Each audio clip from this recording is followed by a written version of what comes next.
I'll move. I'll move. I'm not supposed to be here. I don't know what. So first of all, thanks very much for coming to our pre-Somme parade and act of remembrance. It's much appreciated. We all know of the valour displayed by the 36th Ulster Division on the 1st of July 1916, and we shall come back to that shortly. However, let me focus briefly on our forefathers who lived in these streets and walked these streets. As a result of the Home Rule crisis, our forefathers joined Carson's army and became members of the East Belfast Regiment of the Ulster Volunteer Force. In this area here, they joined the Willowfield Battalion of the UVF. The Willowfield Unionist Club on the Woodstock Road was the hub for the battalion. It was there, for example, that they were able to use the firing range, hold fundraisers, etc. to purchase UVF uniforms. The club was formally opened by Lord Carson on Easter Monday 1914. The opening was described as a grand gala affair with the East Belfast Regiment of the UVF on parade, the Orange Order and of course local bands. The area was thronged with local people striving to get the best vantage point. It wasn't long before, in response to Kitchener's call, the Ulster Division was formed. The men from East Belfast, also known as Ballymacart's Own, joined the 8th Battalion of the Royal Irish Rifles.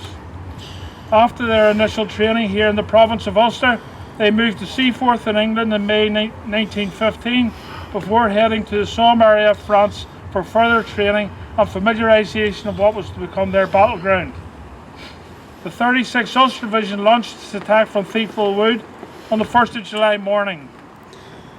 They passed the ridge that they could see from their trenches and kept going, taking a piece of land called the Crucifix at the rear of the German position. They continued with their advance, taking the Swabin Redoubt, and some gallant men even made it to the outskirts of Grandcourt, which is some distance from Thiepval Wood. Only a few of the many came back to tell the tale, as the divisions either side of the Ulstermen failed to advance, and as a result the Germans were able to direct their firepower from in front on both sides. Whilst the Ulstermen were defeated, their bravery and fighting skills were praised by many, and indeed the attack by the 36th has gone down in the annals of Irish and indeed British history as a magnificent achievement. Many of the local men who fought for king and country made the ultimate sacrifice. Men from the area, our forefathers, and who fought and died are recorded in the Willowfield War Memorial. We salute them all, and many thanks to John Kern, wherever he is, for his research on this. Thank you, John. So the Pride of the Raven Band are now going to play McFadden.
We're now going to hand over to Jim McElroy, who's Vice Chairman of the 36th Ulster Division Memorial Association. Jim. Thank you, Stephen. Thank you, ladies and gentlemen, for giving me the opportunity to speak here tonight. And when I asked Stephen what you want me to speak about, he said remembrance. I went, wow, what are you going to talk about? So I'm going to talk about three strands of remembrance at national, at local, and at a personal level. And I promise it'll be 5 minutes, Stephen. So, the 15th of July 1966, the late Queen, attended the 50th anniversary of the Battle of the Somme drumhead service at Balmoral. On parade were 1,600 proud veterans of the Battle of the Somme, including 250 men who had attended the 50th anniversary in France. Prior to the drumhead service, the Queen, speaking about the Battle of the Somme, said, "We should remember the battle with sadness, but also with pride." So on the 11th of November 1918, the guns fell silent on the Western Front in the bloodiest war in British military history. 880,000 military personnel from Great Britain and the Commonwealth died during the war. 12,726 men from Ulster died during the Great War. By 1919 there were two armies, the returning army and an army of the fallen who would never be returning. Even in 1919 the government had decided that due to the scale of the fatalities, the dead would not be brought back home. With this in mind, the government of the day now had a problem how the nation would remember the fallen. So on the 18th of July 1919, the cenotaph in Whitehall in London was unveiled.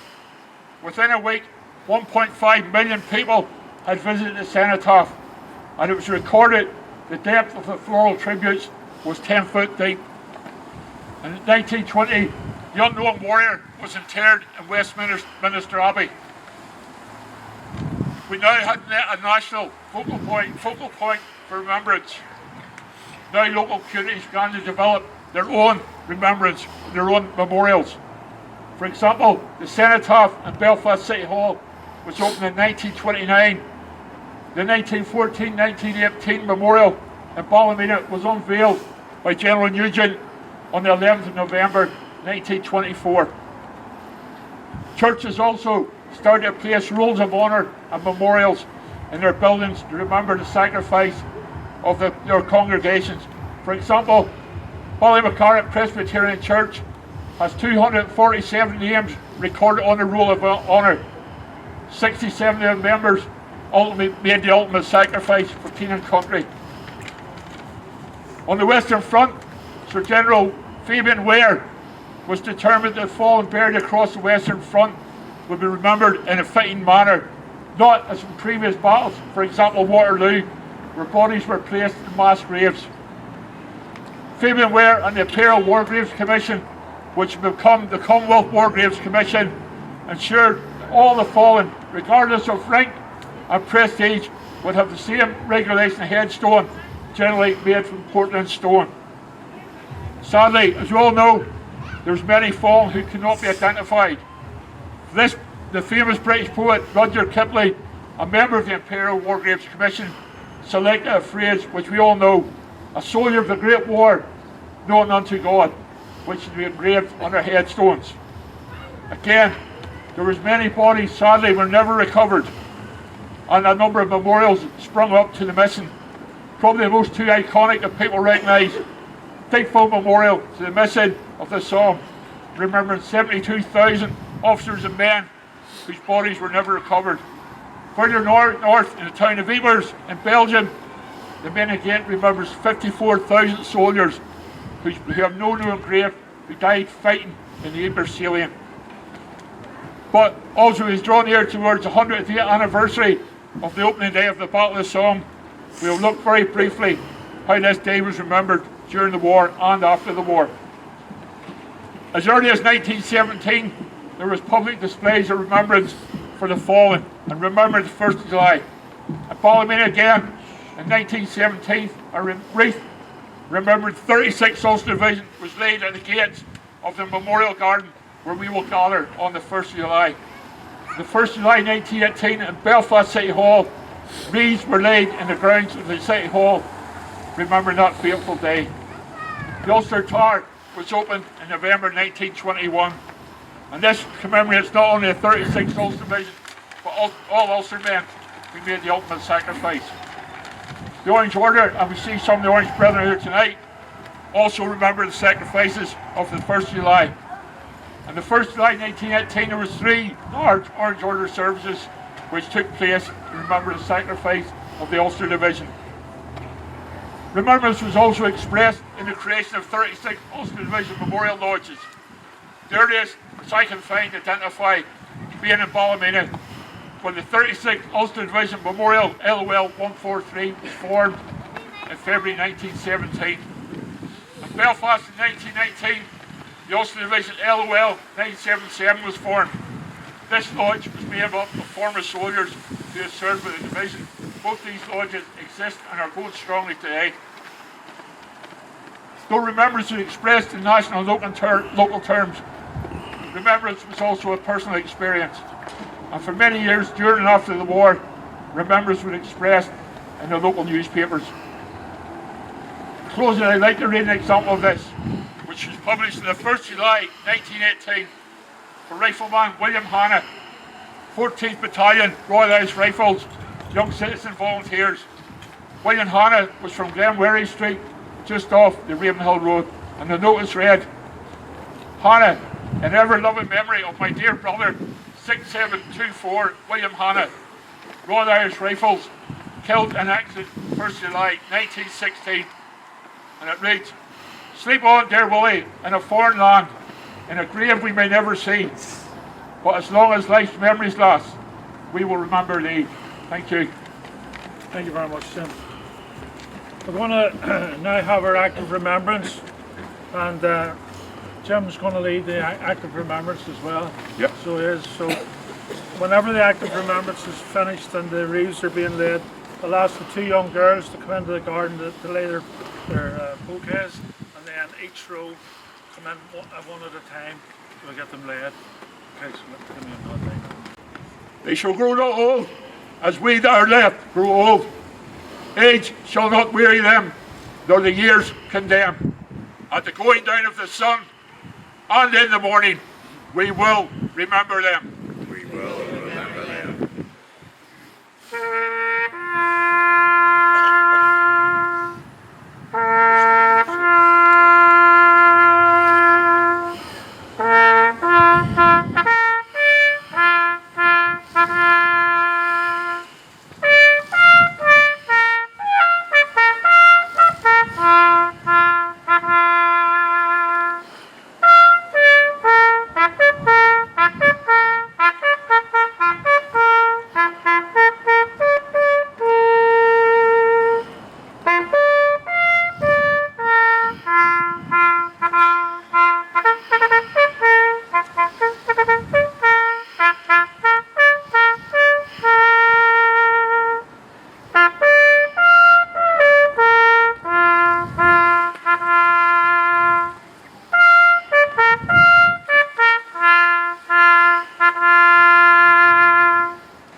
not just lay them down.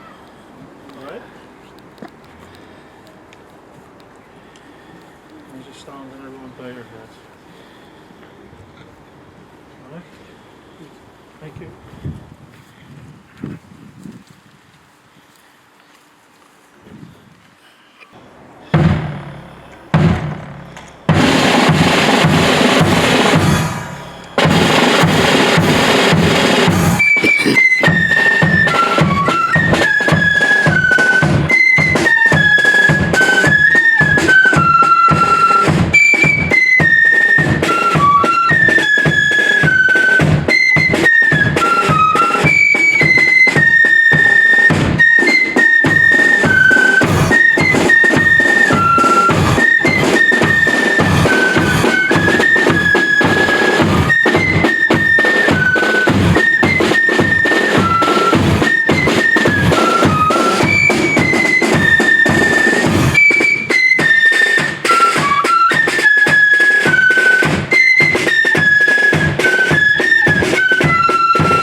And say, for your tomorrow we give our today.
Folks, we're going to finish with God Save the King.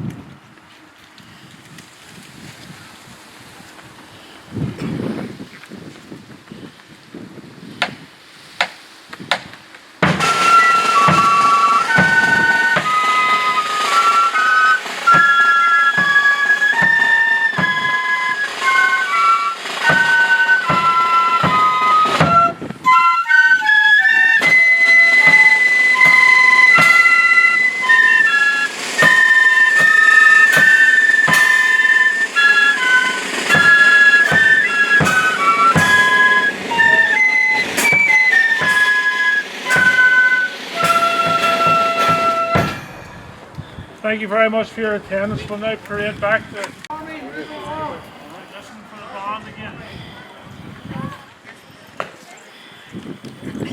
Right! Right on, Cinder! Right!